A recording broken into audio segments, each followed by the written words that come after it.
Welcome to ADF Insider. My name is Frank Nymphius, and I'm from the Oracle Application Development Tools Product Management team. In this session, we're talking about ADF binding internals. As you can see from the slide, this is part 2 of a series that talks about binding internals. This session focuses on the binding runtime behavior and the runtime objects that are created. In the previous part, we introduced the metadata that you work with at design time. We introduced the page definition file, the data binding CPX file, as well as the metadata that is generated and used to configure data controls.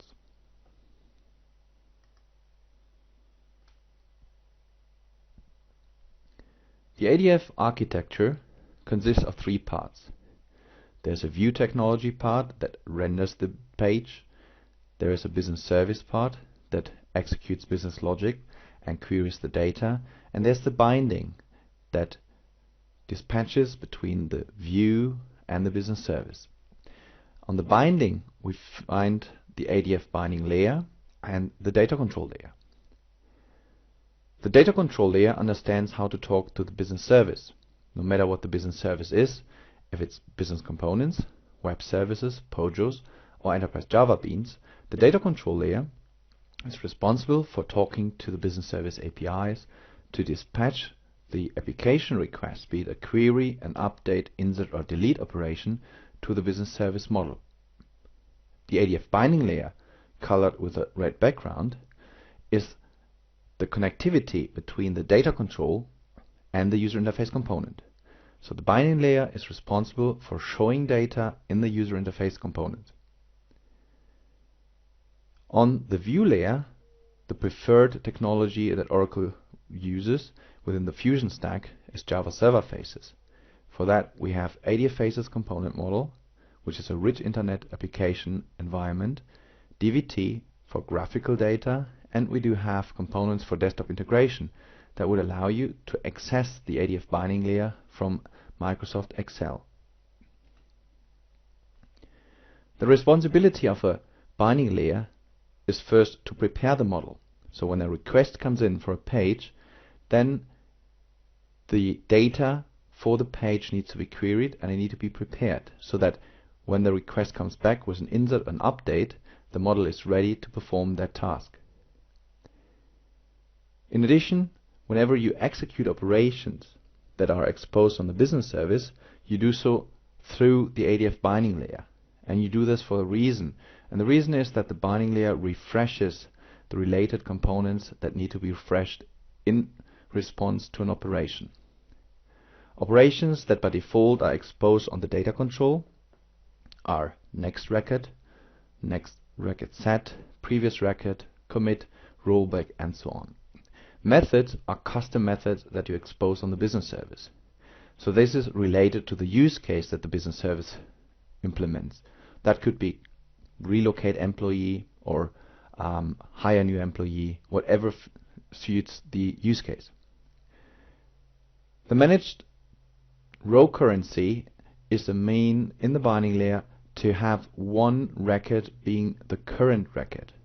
So whenever a user selects a table row or a tree node, selects on it, then in the binding layer the selection is set as the current row, which also means that if you select a table on the UI, you can get the associated table row object, the data representing the row that the user selected, on the binding layer, so you don't have to necessarily go back to the table itself. The main responsibility, though, is of the binding layer to provide a simplified business service access through a consistent set of APIs. As you could tell from the previous slide, the ADF binding layer abstracts the business service so that an application developer who builds the application doesn't need to know about whether the business service he or she is accessing is a ADF business components, EGB, a POJO, or web service. So they all work with the same consistent API. So once you understood how to work with the ADF binding layer, you're good to go with any kind of business service. The first time you drag and drop an ADF component from a data control panel onto a page, the web XML file of the project is updated with the ADF binding filter.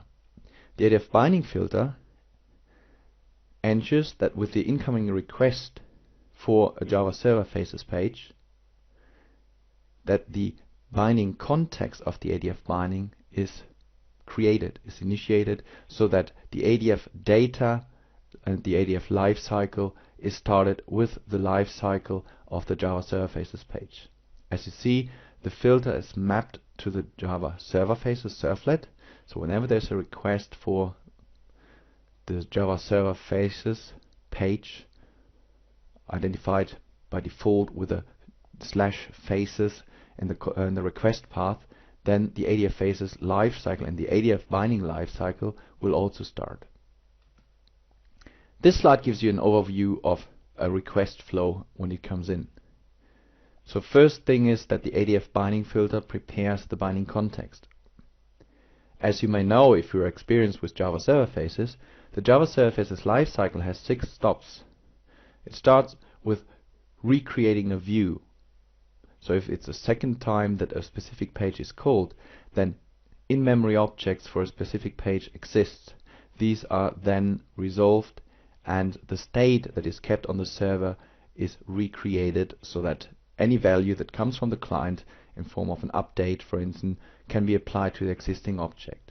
The second stop is the apply request values.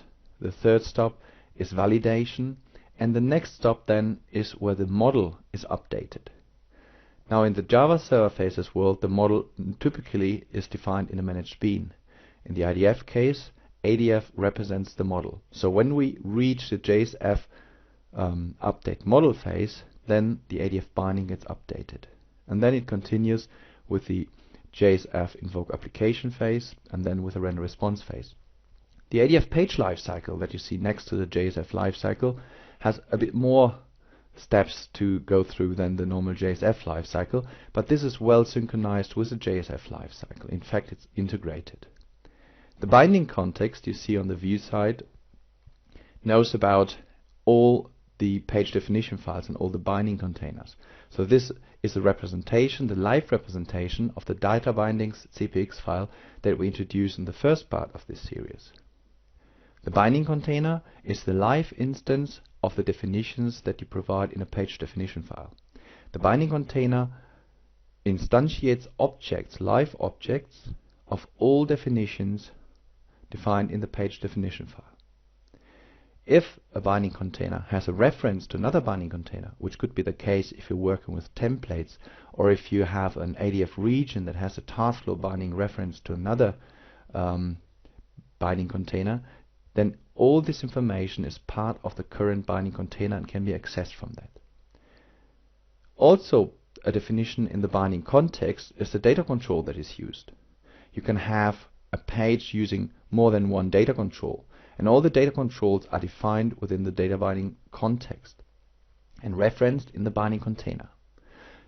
So let's start with the incoming request. So first of all, we need to set up the binding context, which is achieved through the binding filter.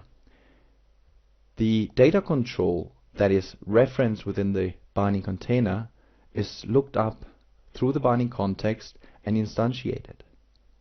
This then accesses whatever the business service endpoint is.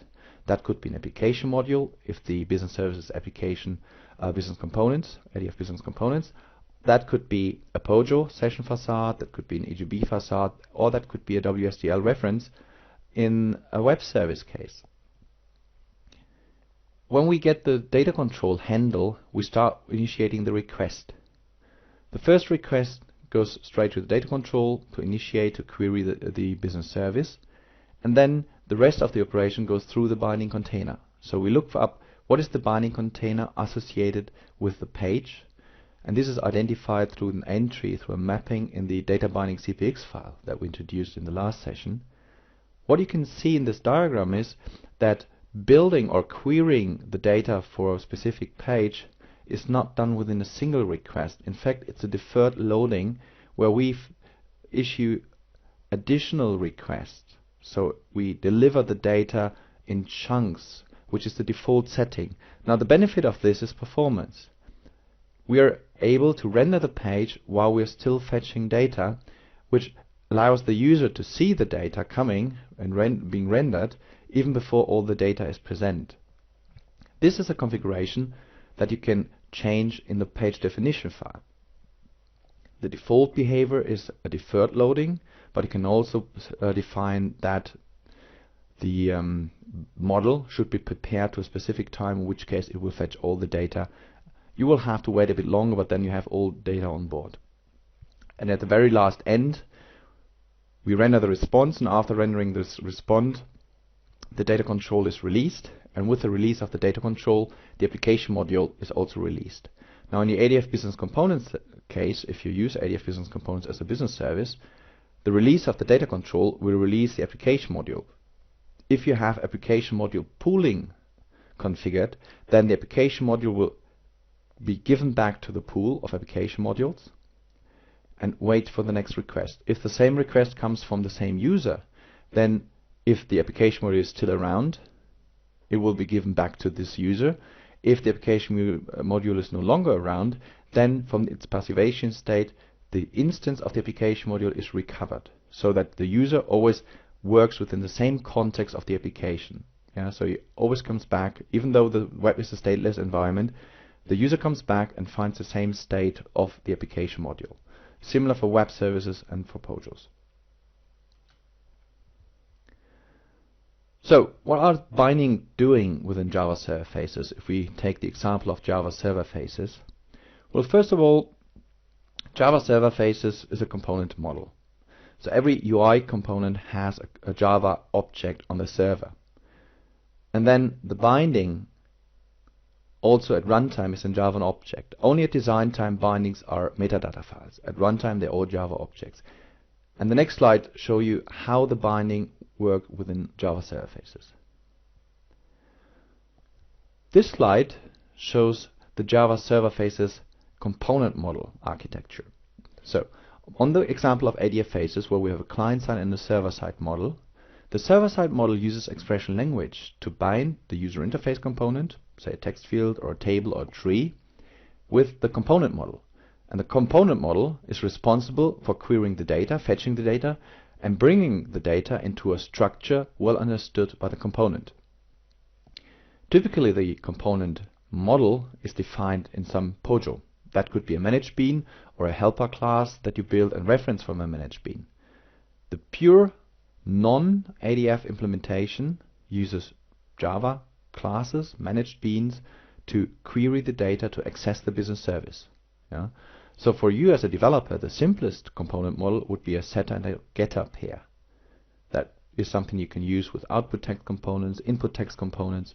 The more complex components like trees and tables require to implement a lot of methods and APIs just to make the tree and the table work, including the row currency, the set current row, and so on, and the expand behavior.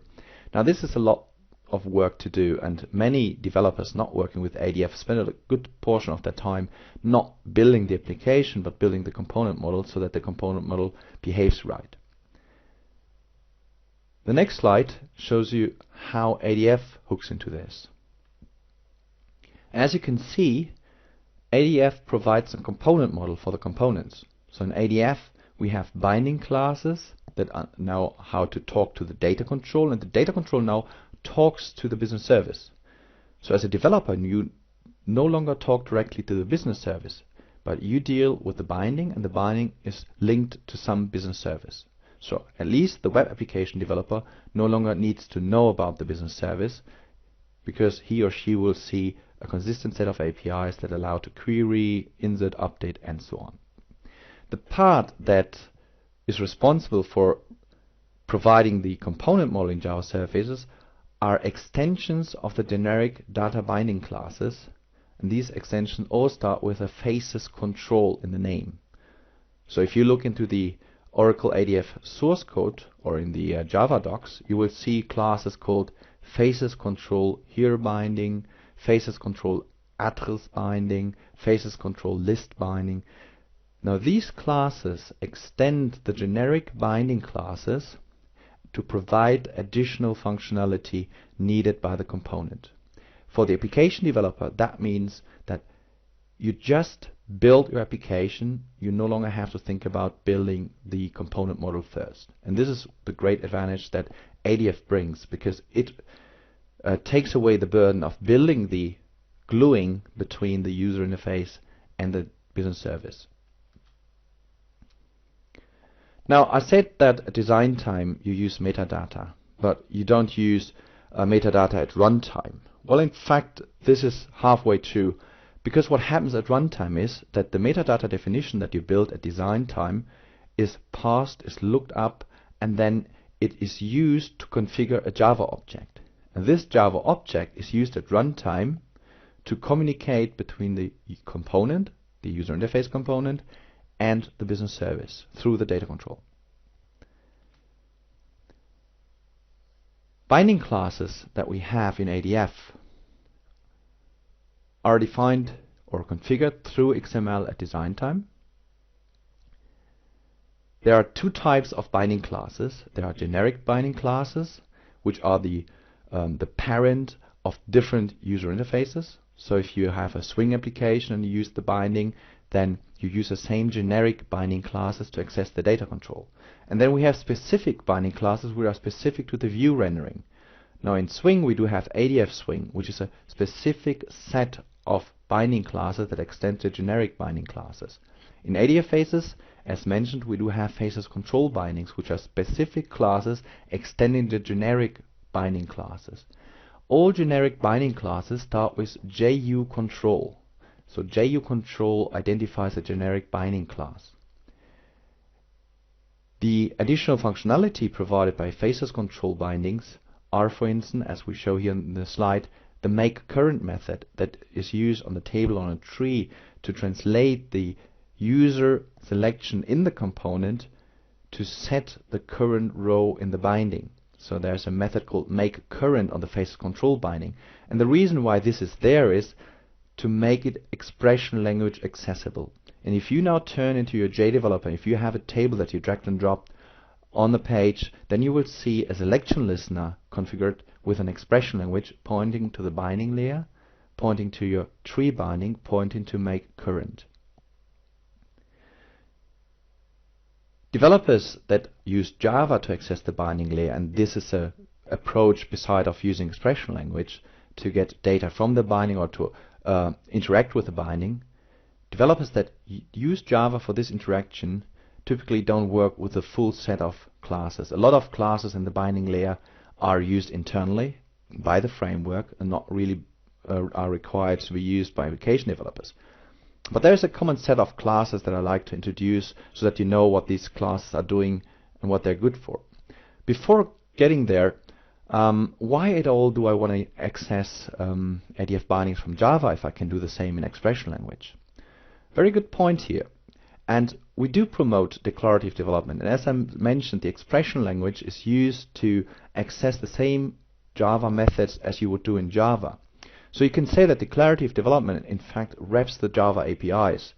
So only because you're developing declarative, it doesn't mean you're not using Java, because it's a Java development environment that we are within ADF. It's a recommended first approach, and it makes a lot of things easy. One thing that's easy is an upgrade from one release to the next release, because if there are changes in the API, then these changes can be cached, because expression language always points to changed classes then, in which case the vendor, Oracle, will make sure that the upgrade path works nicely and fine. Now if you use Java for the same job, then it could be that if there's a method that gets deprecated, this will be flagged, but this will reflect as a warning and you will have to do it manually. So this is why declarative development always is the first choice for developers. But then declarative development always works with properties. It puts a single entry into a property field like a selection listener. Now what if you need to execute two listeners in a row? If you have the need to, on row selection, not only to execute the makeCurrent method, but you want to also execute some other code.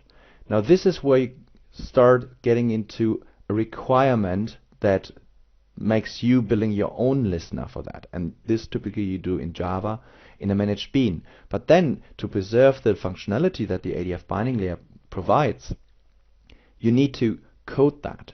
So you would have to manually access the ADF binding layer, the ADF binding objects at runtime to achieve the same functionality that expression language is providing. One example I have, and that I want to show you, is where I needed to control the order of execution. So I have a synchronization between a tree and a form, and I need to make sure that the form actually is changed to a time before the data is refreshed using partial page rendering. So for this, let me switch to my example application.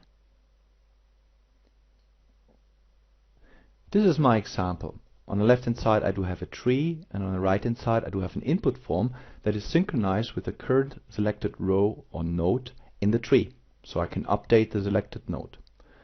But if I expand the tree and click on administration, then what you see, first of all, the data now shows the data for administration, but you also see that there's a change in the input form because there are additional fields. Some of the fields are only read-only because I'm not allowed to edit them. It's more obvious if I go to the next level.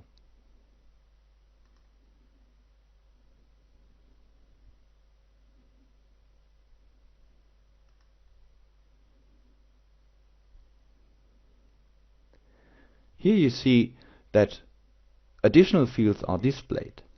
So the form, the input form that I have on the right hand side of the panel splitter behaves in accordance to the selection in the tree and the tree node.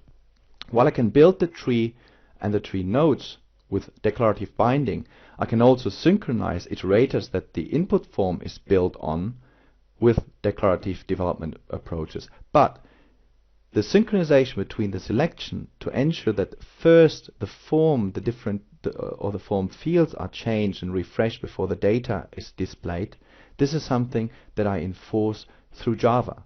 So I enforce the sequence in which the operation happens, and this is what I use Java for. We will go back to this example in a minute, but let's continue with slides to learn more about the binding objects. Here's a architecture or a class diagram view of the binding classes. Not all binding classes, so don't count them. There are a lot more binding classes in ADF than that.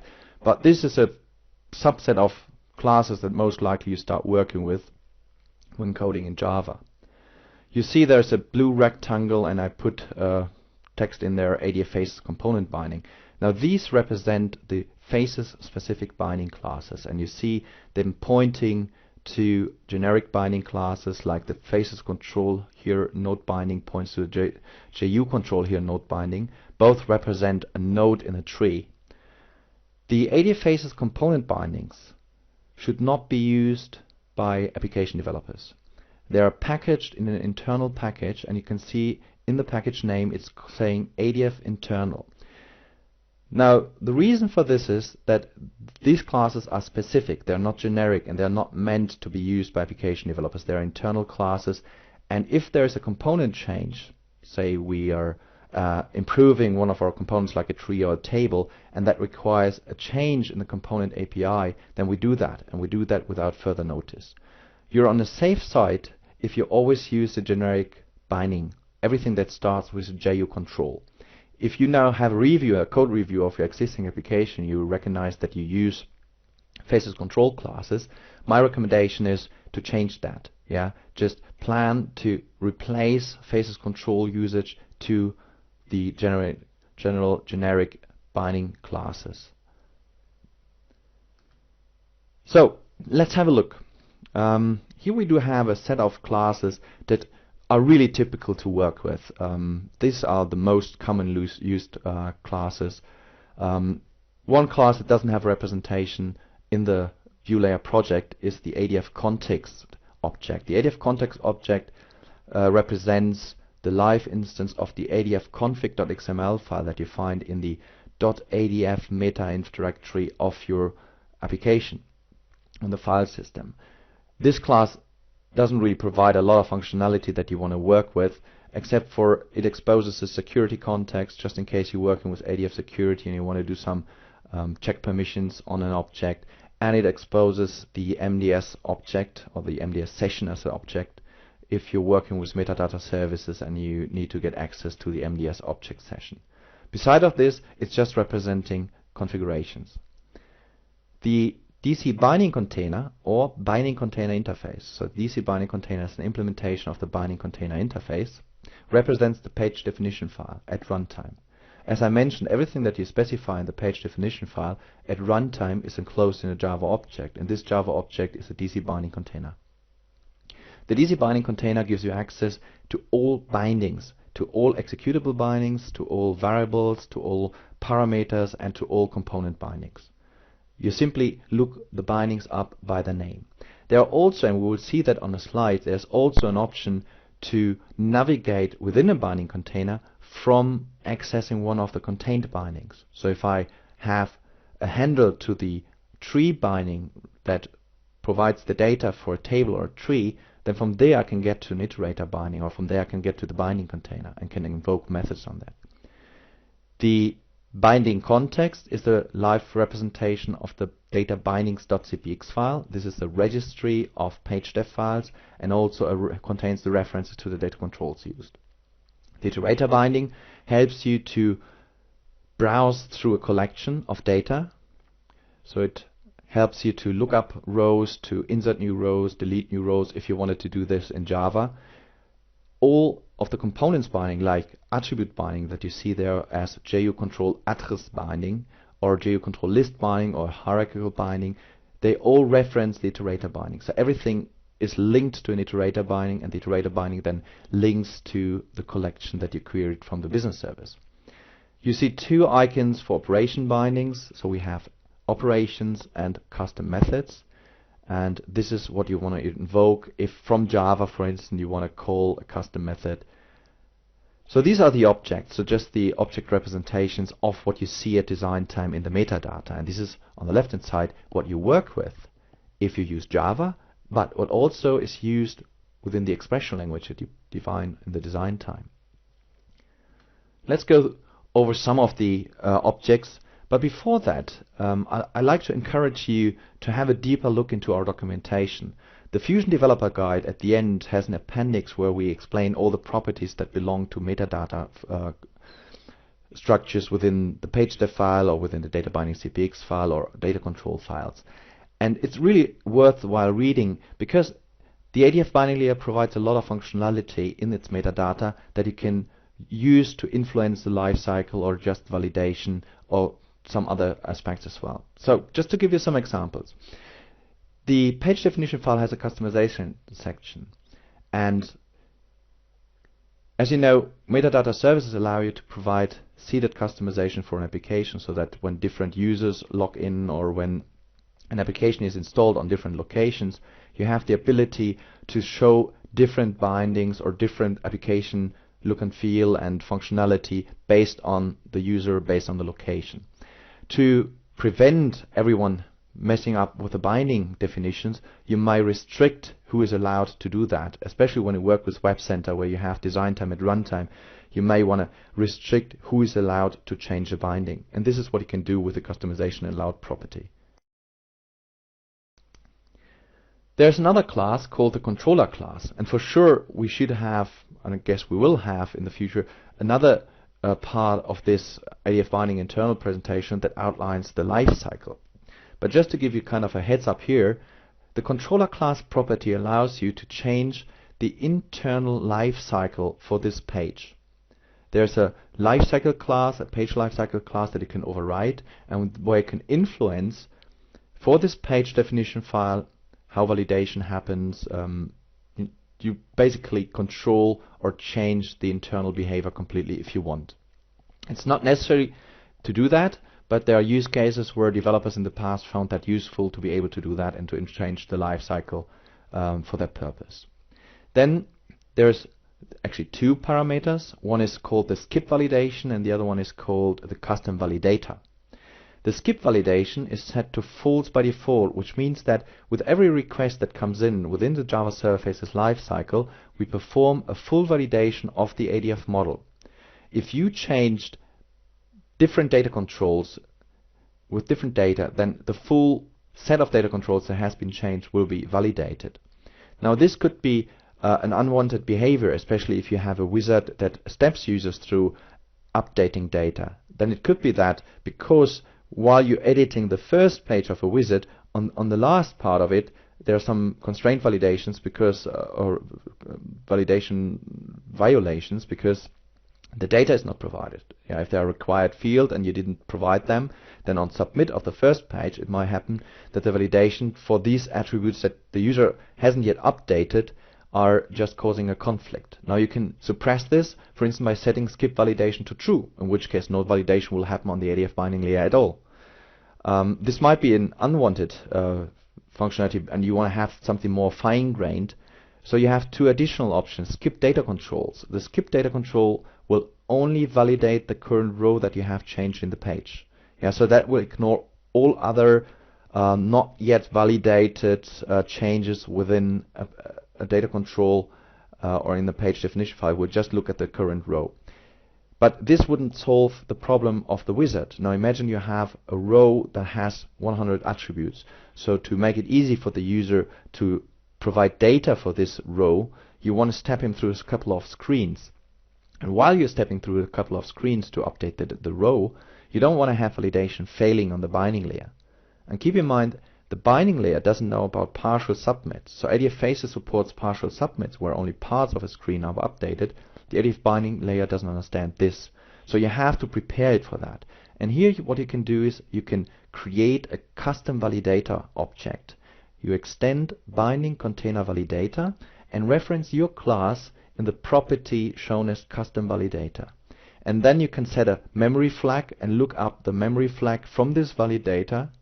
And once the flag says yes, perform validation, then eventual validation will kick in on the binding container. So this gives you the full control over when exactly validation will happen. In very early releases of 10.1.3 actually, up to 11, people had to change the complete life cycle just for achieving this, to control validation. Now that is now in the page definition file, so even if you're an experienced ADF developer starting very early with 10.1.2 or 10.1.3, this is a new feature that you want to have a look at. Token validation just allows you to handle users resubmitting data by just producing an exception, handling the exception so that you're not writing the same data twice into the business service or the data source. Viewable, it's on the page.def file. You wouldn't use this property as often on the page.def file than you would use this on a specific binding file. If the viewable property is set to false, then the content that is exposed by the page definition file by the binding container wouldn't show on the screen. Now the better use case here is if you set the viewable property on an attribute binding that is bound to an input text field or to an output text field. Because if the viewable said false, then by default this component wouldn't render on the screen. So this way you can enforce, from a security perspective, read-only access. So if people are not allowed to view a specific content queried by the binding file, then you can disable that by setting the viewable to false. And the viewable property takes expression language so that you can make this dynamic. So you see, reading the documentation at the end of our developer guides on OTN makes a lot of sense, and it teaches you a lot of nice tricks about ADF. Now, how do you know about binding objects and which objects are doing which or providing which functionality, what they're providing in terms of properties and methods? Well, on OTN we do have an API section where we list all Java documents for different technologies within ADF, ADF Business Components, the ADF Model, ADF Binding, DVT, and so on. And this is the first stop where you can look at, where you can access the reference and APIs. Then you go to the ADF Model package there and look up the objects that you work with. That's one way of doing that. Another option is, if you have a customer support contract, contact customer support and get a copy of the ADF source code. This would also enable you and allow you to debug within the ADF framework if you're facing a problem that you don't know where it's coming from. Then getting the source code from Oracle definitely helps. But also for learning ADF, look into how is the internal behavior, which objects are playing with which objects when I do a request. But starting with the Java docs definitely is a good first start. So let's look at some of the objects I introduced. So the binding context, as I mentioned, the binding context represents the data binding CPX file. It is a way for you to look up a binding container, and the current binding container can be looked up from the binding context in a call to get current entry. So you never ever have to think about what could be the active binding container. Yeah, so you can just directly go for it by requesting the current binding entry, and then you get the active binding container to work with. Another information exposed by that object is the data control. So you can look up data controls, you can access data controls, you can manipulate data controls. This is what you can do through the binding context. For expression language, the binding context is accessible through the dash data. Well, the dash data is a not really common way of accessing bindings. First of all, you need to make sure that the binding container is active to access it. So if you access this through dash data and then the name of the page definition file, then chances are that the binding container is not initialized with that data. So it's there, but I wouldn't recommend really going for it as a first choice when you code against the binding layer. There are better options that I will introduce in the next slides. The binding container is a live representation of the page definition file, so everything that a page requires in terms of methods, operations, data, that's all configured through the page definition file for that page, and this becomes accessible in the bindings object. The bindings object by itself doesn't contain any specific data. It's not that you have a binding object for every page definition file. It's a container object that when you navigate from one page to the other is just filled with new content, with new object content and references. Yeah, so it's not that you have one binding object or bindings object for every page definition file. It's just a shelf, a container of objects that you can then work with. The bindings object is accessible through expression language, where you use the dash bindings, and if you look in some of your page sources, you will see that the dash bindings is used a lot. On every component, every value reference addresses bindings dot, then the component binding, attribute binding, or hierarchical binding dot input value or something. Yeah. So this is what the bindings is used for. But you can use the same in Java, because everything you can do in expression language you can do in Java. So if as a Java developer you want to talk to the binding layer, then you can access the bindings, and this is what you do with 3 lines of code, as you can see here. First of all, you get access to the binding context. So you call just get current on the binding context. That gives you the current binding context for the application. Then from the binding context, you call get current binding entry, and this gives you a binding container reference for the active binding. And then you can have access to everything. So every data that you want to access, or if you want to perform manual inserts, updates, queries, or whatever, that's all possible through the binding reference that you have. The iterator binding, I mentioned very early that iterator binding is just a way for you to iterate over a collection of data that you query from the business service, no matter where it's coming from. It's from a web service, or if it's from a POJO or from ADF Business Components. It exposes a couple of methods for you to play with. You can execute a query, you can find a specific row by a string, by the key string, or you can look up a specific row in the binding by its index. Then you can set the row as current, or you can just ask for the current row. You can remove a row with a key, based on the key, get access to the data control and to the binding container from there. This gives you full access to the data query from the business service. This is what the iterator binding is used for. And keep in mind, the iterator binding is referenced from all component bindings, from all list bindings, attributes bindings. They all have some kind of reference to the iterator binding to query data, to look up data. To give you an example, if you have a table that shows 10 rows and you select one of the rows, then through the table binding, the tree binding that is used in the page def file, through that binding the iterator will be called in its set current row, so that the table selected row becomes the current row in the binding as well. To access the iterator binding in Java, you start with a binding container. So once you have the binding container, then you can call the iterator binding by bindings.getIterator name, or if the binding's reference is not through the interface but through the implementation, which is DC BindingContainer, which by default I think is returned by getCurrentBindingEntry by the call to it. Then you can call findIteratorBinding, in which case you get a typed result, so you don't have to cast it then to a DC iterator-binding. It will already be casted by the framework. So this gives you a handle to the iterator binding. The tree binding is used with tables, tree tables, of course, but it's also used internally with some of the DVT component bindings. And you will see if you look at for instance, the graph model, that it also has a method that exposes the control hierarchical binding to you. So just giving you access to the actual graph data through the binding in Java. Yeah. So this is a very common class and a very common object, and definitely worth having a look at. Commonly used methods that you call on the hierarchical binding is get root node, just to get access to the root node, find node by key path, because every row there is part of a node. So if you have a tree structure that is 3 level deep, then you have 3 nodes. If you want to access a specific node, then you can do this by a specific key path, and the key path actually is identified by the key string, which on the ADF Faces components is a list, an array list.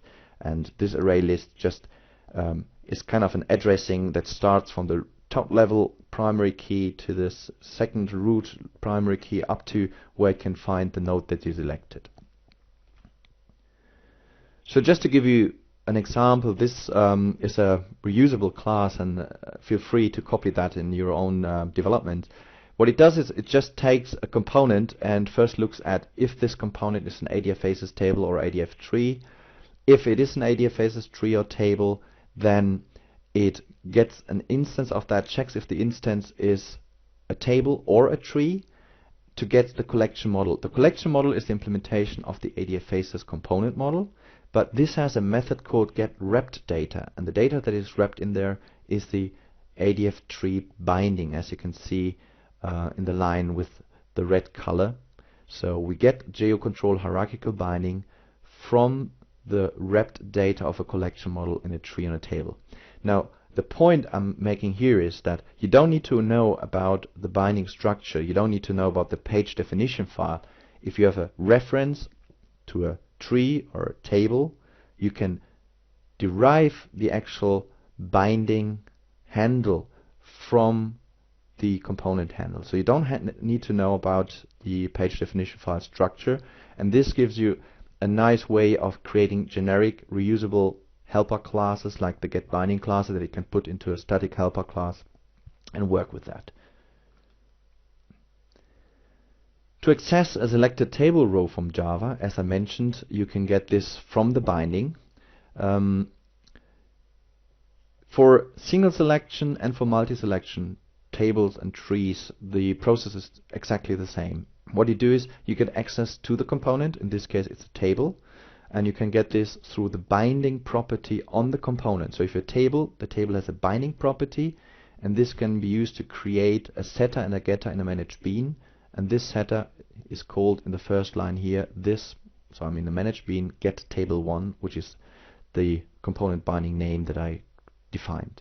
So once I have access to the table, I can call on the table get selected row keys. Now this is a method exposed on the ADF Faces table, and that gives me all the row keys, all the array lists of rows that actually have a selection that the user selected, either by pressing Control and then clicking on the rows, and then I can iterate over this.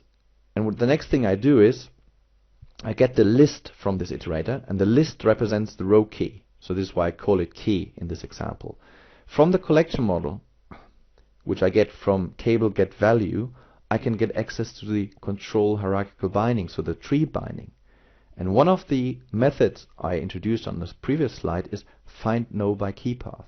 So to get the current selected row, I just call find node by key path on the tree binding, and I'll pass in the key that I got from the table, and then voila, I get access to my row object. And here I can access the attributes of the row, can update, insert, whatever I want in Java.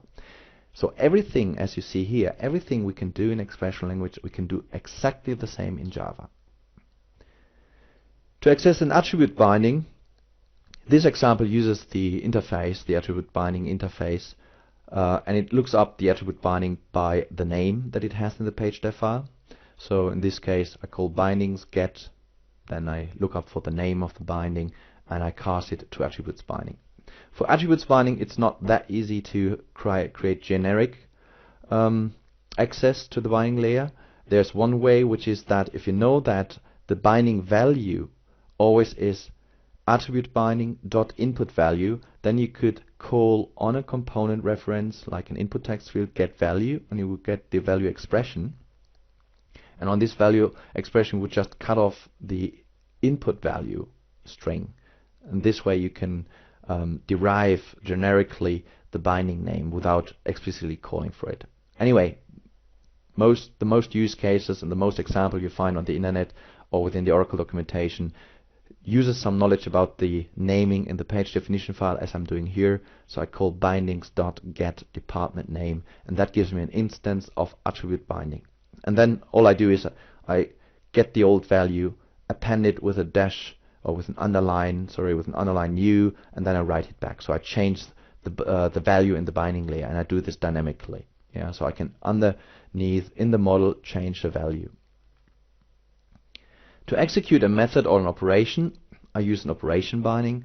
It's the same principle here. I get access to the bindings object, so the binding container, and call get on it, providing the name of the binding object I want to access. In this case, I cast this to operation binding because operation binding represents operations and methods. In my example, the method is one that takes arguments. This is why I call it methods with arg. You can give it a better name that better describes what the method is doing. Once you have a handle to the operation binding, you can call get params map on it, and then call put, because it's a hash map. You just put the argument name and the value that you query from a binding or from a managed bean or wherever you get the value from. So you can prepare the method call by filling in values to the arguments, and then at the end you call method with args, in my example, .execute to execute the method to perform the action.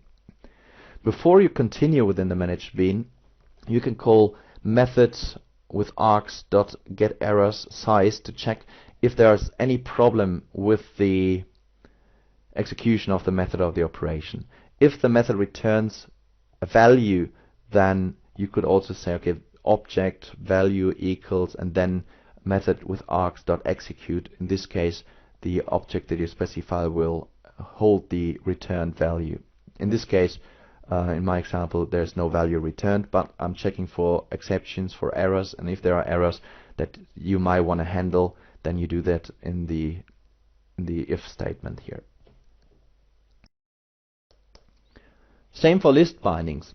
So if you're working with list bindings, if you have a single select one choice, or if you have any kind of list that you want to get the user selection from, then once it is submitted, either by the user pressing submit or by you setting the auto submit equals true, in which case whenever you change the value in that list, this gets submitted to the model, you can access the exact value the user selected for the list. As many of you know, when you try to get the list value, then it returns an index instead of the actual value that is selected in the select one choice, which is confusing to many developers. But there is a reason behind that. The reason is that in HTML you can only have string values as a value, or representation of integer values and so on. But it could be that you want to access an object. So if you want to access an object, and on the middle tier, once the user selected something, you want to work with that, then an index is pretty helpful. So what we do here in the list binding is that we allow people through our configuration to see a specific label, and they select this label, and this label sets the index of the selected object in the list binding, and we can access it from there. So you see that I'm calling here list binding get selected value. This returns an object. In this case, it's a view row impl, which clearly indicates that I'm working with ADF business components here. But once I have this selected row as an object, I can continue getting attributes from the object like job ID or max salary.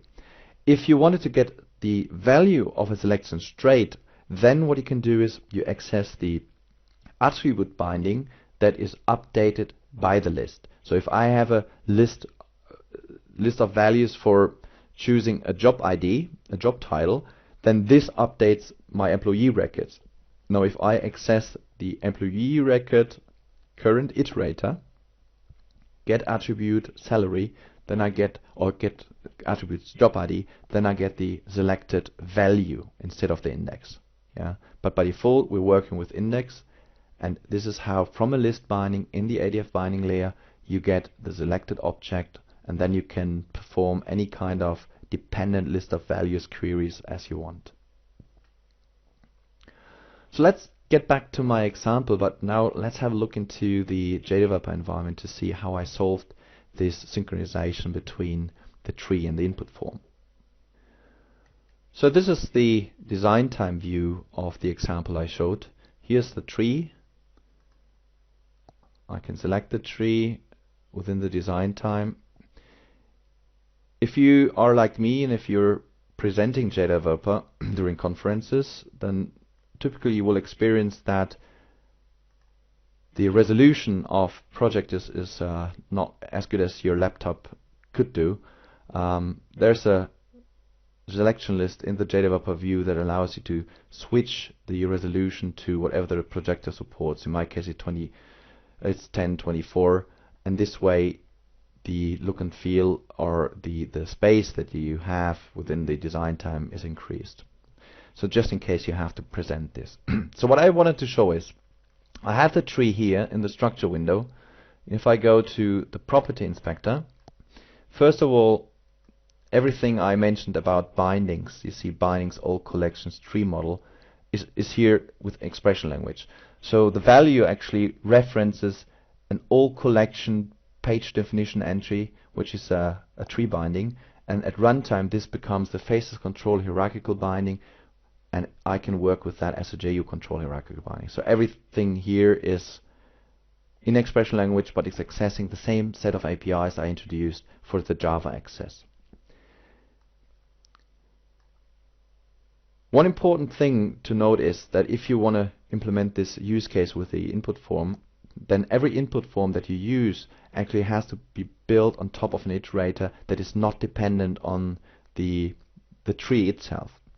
So if I have a tree structure like locations, departments, employees, then from a view object perspective, they all should be built on independent collections. And my independent collections are here. I have all locations, all employees, and all departments. And this tree is what I built the forms on. Yeah. To do this, what I have is I used an AF switcher component. And the AF switcher component in ADF Faces is like a switch statement in Java. Allows me to create custom facets. And each facet can be set by setting the facet name property on the AF switcher. And here you see that this reads the value from the view scope, which is a memory scope, and there's an attribute node ref that I populate with the current name of the facet that I want to see. So whenever I click in a tree, what happens is that the selection listener that I created writes a value to the memory, then it partially refreshes the form, the switcher reads the new value in, and then shows one of these facets. And all of these facets contain an input form that I created by dragging one of these collections from the data control palette onto the facet. Yeah. So all I need to do is, with a tree, upon selection, I need to make sure that this value node ref is set in memory, and that then the partial refresh happens. Yeah. So when you go to the tree, there's one more thing that you need to do, and we're still completely in a declarative mode here, so nothing that yet what I've written in Java. There's a pencil icon. If you click the pencil icon, then you get into the configuration editor for the tree. So here you see the tree model, which is locations, departments, and employees. If I go to departments, then you see there is an entry called data source or target data source. When I drag and drop all departments, all employees, and all locations as input forms into the panel, into the facet of the AF switcher, then an iterator is created for each of them. And I can reference this iterator with the tree rule. So when I set the departments view, and to create the departments view, I just press the green plus icon and selected the dependent collection.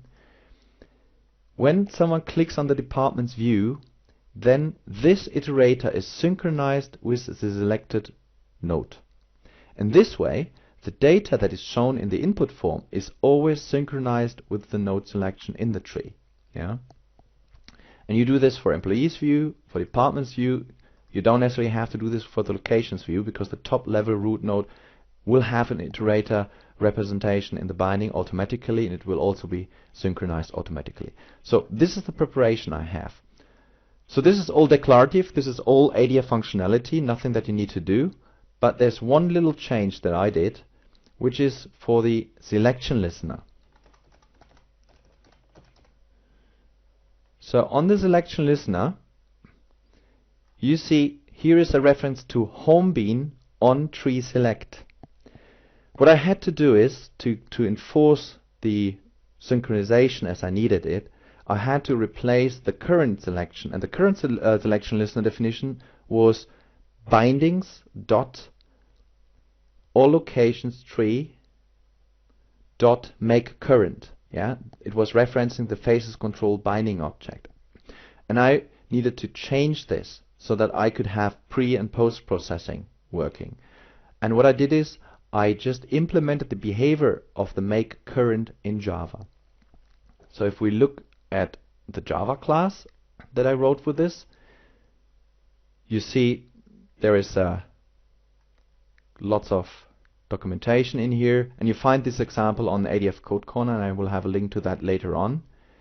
Here's a method onTreeSelect, and everything that's in Java is just doing the same stuff that the make current expression language would do, just it gives me the ability to put custom code for pre-processing and post-processing in there.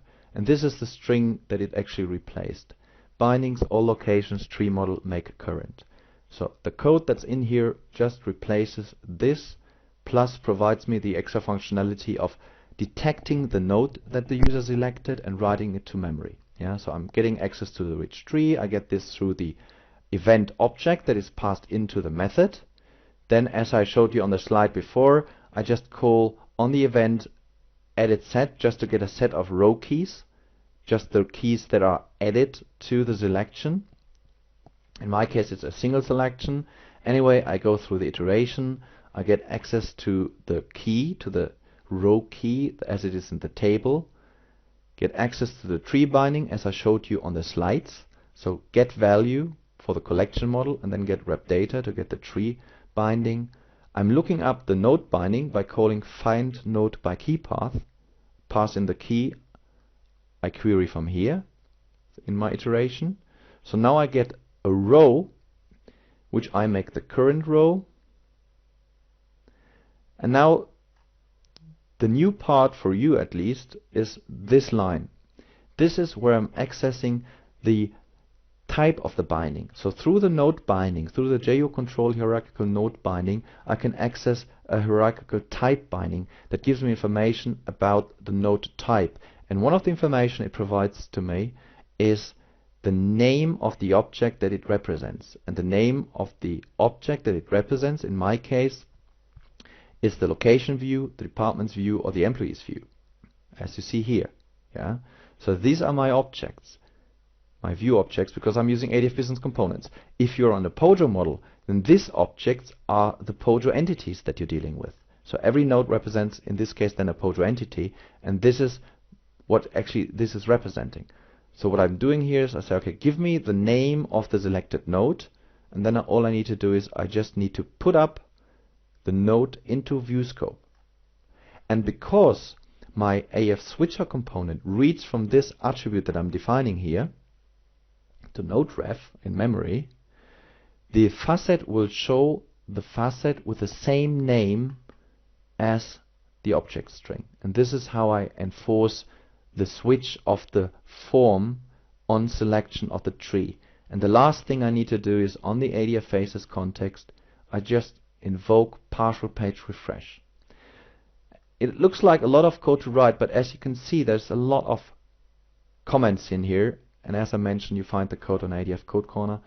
The link is at the end, so you will see how you get there. But there's a lot of code comments in there. All what I had on the slides in terms of code examples is all used within this managed bean. Okay, so that was part 2 of the binding internals, which I think is a fairly advanced topic, but very useful, and I hope that I did my job pretty well and you understood and understand the ADF binding at runtime a bit better than before. But there's more for you to learn and more resources that we provide. First of all, I already mentioned that you can get the source code from customer support. You just open up a service request on Metalink, indicate the number of the version for the JDEF release that you want to have the source code for. They send you a legal agreement, you sign that, and they return the source code, and then you can play with that. It's a read-only license that you get, so you're not allowed to change it or build your custom version of ADF, but it helps with debugging, with understanding how the internals work, and also to look how we internally work with the binding layer. Then we do provide a lot of information on OTN. There is the JDeveloper Help page on oracle.com technology JDEF. We're providing sample downloads, tutorials, discussion forum access. The developer guides are linked from there, and I mentioned already that the developer guides provide in their appendix metadata overviews of the files that are used, plus the API references, so that you can have a look at the APIs and learn more about the object. There are books out there as well. There are 3 books. 2 are available right now. 1 will become available in September. If you're new to ADF but you're having a background in Java and Java EE, then the first book, the JDev 11G Handbook, takes you by hand and leads you through the process of building a full project and an application with ADF. If you like this presentation, part 2 of the binding internals, if you like this level of technology, then the second book is for you. It's an advanced book that deals more with the Java side and the development side on the ADF binding layer and the data controls than purely on the declarative side. So it's kind of building based on the previous book. And the new book that's coming out is an absolute beginner's guide. So if you never ever touched Java, if you have no idea about Java EE, if you're coming from a 4GL background and you want to see what's in for you in ADF, then this is a good starting point for you. So it's all optional, so you don't have to buy books, because everything is within the documentation or on the blogosphere. Everything is referenced, and there are a couple of documents out there. So 2 links, one to the ADF Insider homepage, just in case that you found this video by Google, so you might be interested in learning where to find more videos like this. It's on the ADF Insider homepage on OTN, which is referenced in the Oracle homepage. And then we have Oracle ADF Code Corner, which is a page that I'm maintaining where I provide technology related tips, where I'm mostly going to kind of coding, but also try to make sure that I teach you the basics, the reasoning behind, so that you can follow easily and better understand the ADF binding layer. So this concludes my little presentation about the ADF binding internals, part 2. If you haven't seen part 1, I recommend doing this first if you're new to ADF, because that gives you all the foundation. And last thing I can say is thank you for watching this video, and hope to see you back soon on ADF Insider.